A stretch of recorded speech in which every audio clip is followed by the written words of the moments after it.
everyone. Welcome. Today we are so excited to chat with you a little bit about life on a Navy base.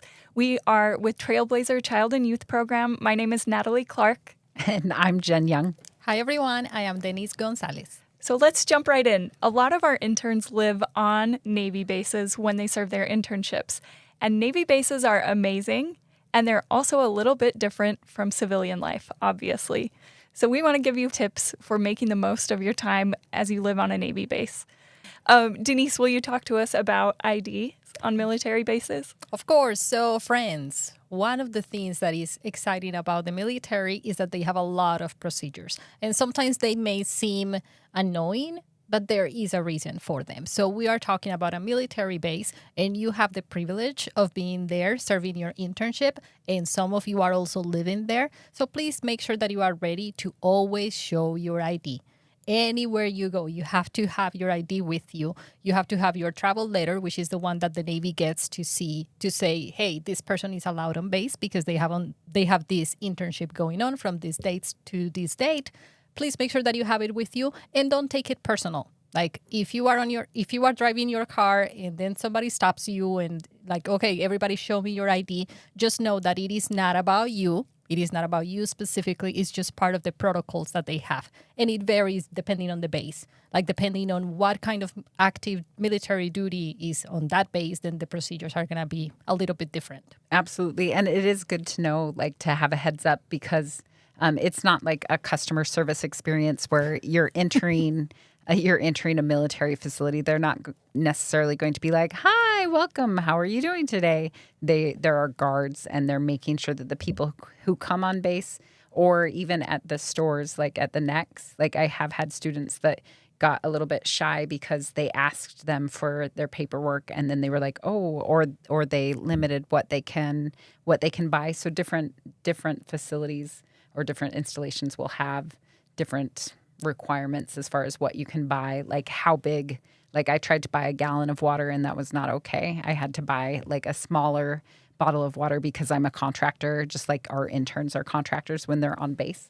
Yeah, it is so interesting to me to see like, okay, what can we do and what can we not do? So it is not the time to be funny about some of the things. Like if you are going through and like, okay, there is a procedure happening right now, which is actually going to go in our next tip for you. Just make sure that you are following policy. Make sure that, like we said, follow what everybody else is doing if you are just there and you are not sure about what you are supposed to be doing. And they are reading body language and everything. Yes, and don't let us scare you. Like it's amazing to have the experience of being on the base, and it's great that they're keeping you safe on base. So just be ready for it.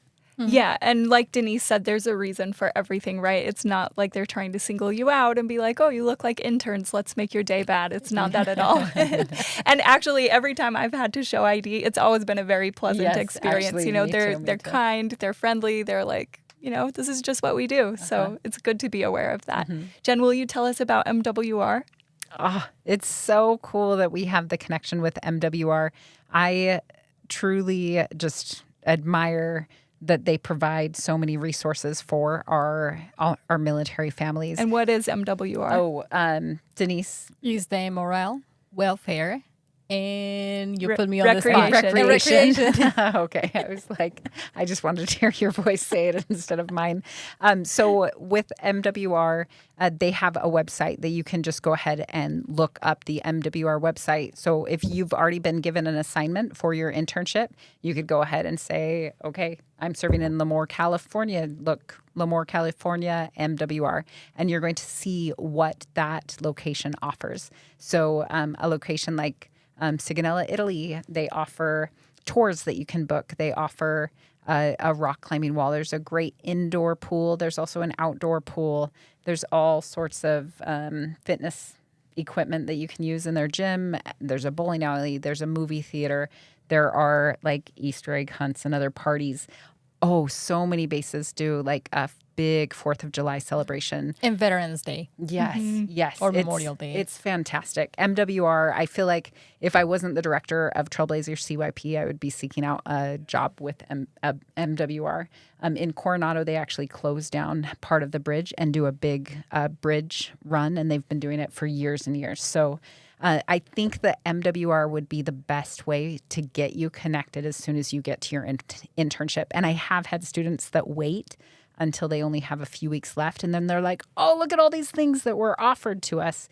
Find out up front. We've had students go to really cool free concerts. I can't remember the artist that they saw in San Diego.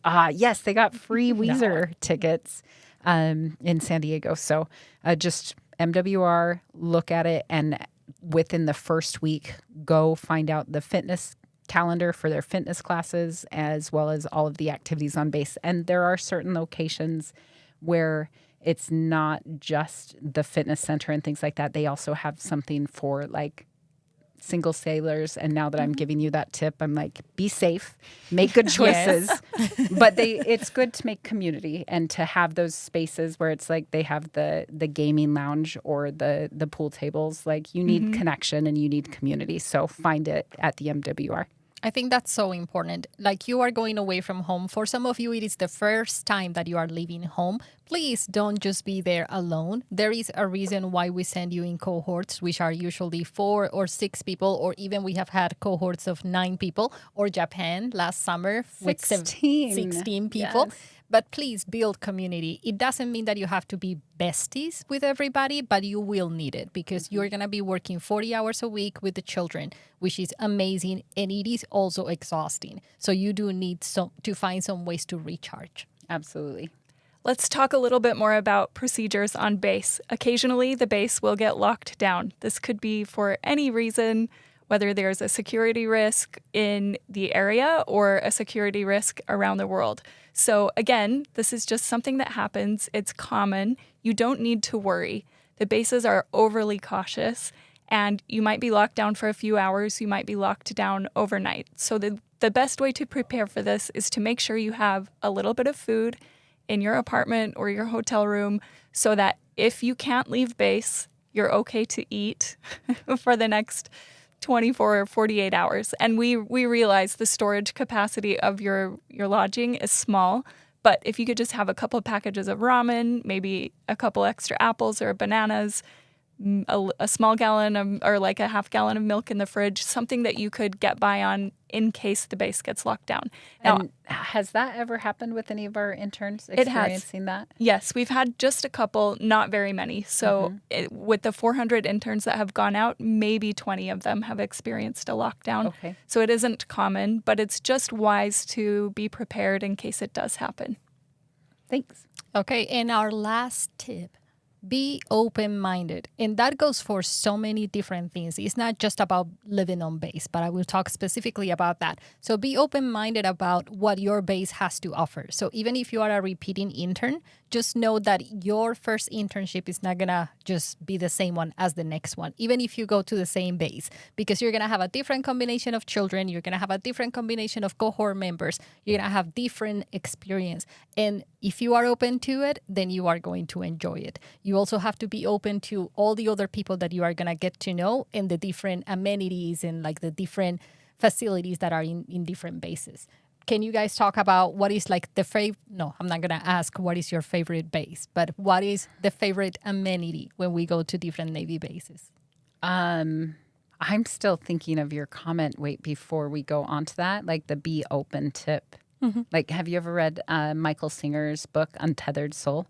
Not yet. Okay. It's fantastic. I totally recommend it. But within the first chapter, I believe, is where that's what he says is to be open. And it's actually just pinpointed again. We're coming back to choice. We talk about how they give choice to the students within the programs that we serve. But it's actually a choice to be open. Like, and as we are aware of when we start closing or when we start being like, like, whatever it is, that it's like being negative instead of being in a space of gratitude. It's actually a choice to come back and choose to be open. So anyway, thanks. Thank you. And thank you for the book recommendation. Yes. And so your question for us was, what is the favorite amenity? Like to the different bases that we have gone, like what is the one thing that you're looking forward to see how different it is from the previous bases? And as far as amenity, like something that's offered with the like off-duty time kind of, that's so hard to choose. I'll go. Yes, One go. pops into my head immediately. It's the equipment rentals that are available in different yeah, that's locations. fun. So if you're in Coronado and you're like, I really want to learn to surf, you can rent a surfboard from MWR. If you're in Fallon, Nevada, you can rent camping equipment. If you're in Tennessee, you can rent golf clubs. So there are so many amazing opportunities to do with these rentals, and they're very cost effective. So if you want to go camping for the weekend, you can do it for like $45, and then you don't have to wash any of the stuff, which is the best part. You just take it back to the office and they take care of it for you. Well, and that's, I mean, one of the first things I thought of was Coronado, California, because we've been able to visit there, and you just walk out the door and then you have the beach right there, and you don't have to cook breakfast because they have continental breakfast provided. It is such a good breakfast. Yes, I feel like if I were a 20-year-old intern being provided housing on a Navy base that I can put my feet in the sand really often and have someone cook breakfast for me, I think that would probably be my favorite. I mean, Coronado, California, like the gym fitness facility is amazing. It's phenomenal. But like free food, I guess we're seeing where my values lie. There are so many amenities. Free food on the beach. I mean, it does not get better than that. I know, and that's the coolest thing is we're connected to the Navy. And so then we're in really cool locations, and most of them are not landlocked. They're in vacation destinations that would be really expensive to live in if you had to pay for your own rent there. But you get a roommate maybe, or a shared housing unit. You may have your own room, but like sharing a space. And now I'm just like thinking of beach and free food. Sorry. Maybe we need to go back. I do. Let's go visit Coronado. I want to serve an internship.